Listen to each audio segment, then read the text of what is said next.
সেটা দেশি নায়িকাদের জিজ্ঞেস করতে হবে। আমি আগেই বলেছি যে দেশি নায়িকাদের শুটিং পাচ্ছে না। দেশি নায়িকাদের সাথে যখন দেশি নায়িকাদের মুড হবে, স্কেজুল পাওয়া যাবে, খুব দ্রুতই হবে। আমরা ছোটবেলা থেকে এখন পর্যন্ত এক শাহরুখ খানকেই দেখে আসছি, আর সেই হলিউডে সেই টম ক্রুজকেই দেখে আসছি। আমি যখন ছোট ছিলাম, যখন স্কুল গোয়িং ছিলাম, তখন থেকেই শাহরুখ খানকে দেখছি সুপারস্টার, দিল বলে দুলহানিয়া লে যায়েঙ্গে। এখনো দুলহানিয়াই নিয়ে যাচ্ছে।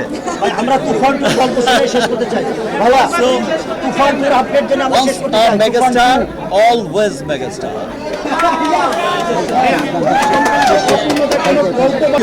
আজকে মামুন, যেমন ওই যে আমি বলেছিলাম খুব রাগ করে আপনাদের সকল সাকিবিয়ানদের পক্ষে এবং স্পেশাল থ্যাঙ্কস আজকে জানাচ্ছি যে মামুনের সিনেমার জন্য সাকিবিয়ানরা এত শ্রম দিয়েছে। আমি সাকিবিয়ান, আমার সমস্ত ফ্যানদের কাছে, সমস্ত সাকিবিয়ানদের কাছে অনেক অনেক কৃতজ্ঞ যে তারা এই সিনেমার জন্য অক্লান্ত পরিশ্রম করেছে, এখনো করে যাচ্ছে। আমি সত্যি সাকিবিয়ানদের নিয়ে অনেক গর্বিত যে আমার ভালোবাসার সাকিবিয়ান আছে।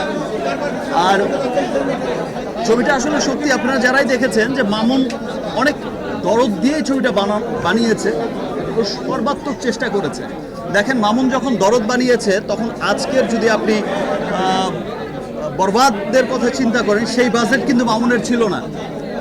ডে বাই ডে কিন্তু বাজেট ইনক্রিজ করেছে। আপনি যখন আজকে দরদ বানিয়েছে মামুন, তখন কিন্তু তুফানের বাজেটও মামুন পায়নি। এটা তুফানের বাজেটের সিনেমাও ছিল না। আমি আগেও বলেছি, আমি ডে বাই ডে কিন্তু আমরা ইনক্রিজ করছি, ডে বাই ডে আমরা সামনে এগিয়ে যাচ্ছি। আপনারা তুফান দেখেছেন, খুব ভালো লেগেছে, ছিল সর্বোচ্চ বাজেটের সিনেমা তৎকালীন সময়।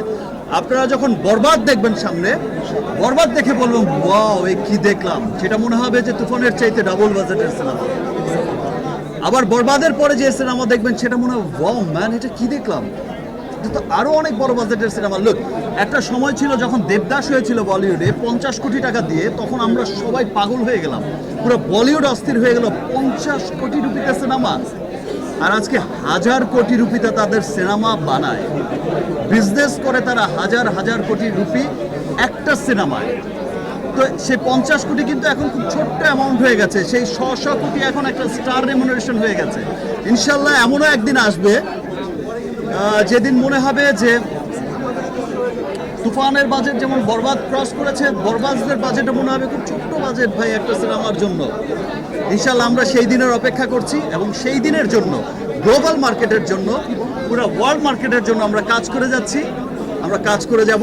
সকলের ভালোবাসা, দেশের সকলের মানুষের ভালোবাসা, আমার দেশের সব মানুষের ভালোবাসা, সব মানুষের এই যে ভালো লাগাটা আমার প্রতি, ভালোবাসাটা আমার প্রতি, যে বিশ্বাস রাখাটা, যে আসলে সাকিব চেষ্টা করে ওর জায়গা থেকে একটা ভালো সিনেমা আমাদের উপহার দেওয়ার।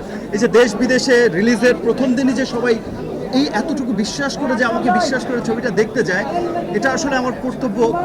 আমাকে আমার কর্তব্যের প্রতি আরও অনেক, মানে আমার কাছে তখন মনে হয় যে না, আমাকে ভালো কাজ করতেই হবে। সেটা যদি পুরো বছরে হয় একটি সিনেমা, সেই একটি সিনেমায় আমাকে ভালো কাজ করতে হবে। বিকজ আমার দেশের মানুষ, আমার সকল সাকিবিয়ান পুরো পৃথিবীতে ছড়িয়ে আছে যত বাঙালি, আমাকে বিশ্বাস করছে যে আমি একটি ভালো কাজ উপহার দেব।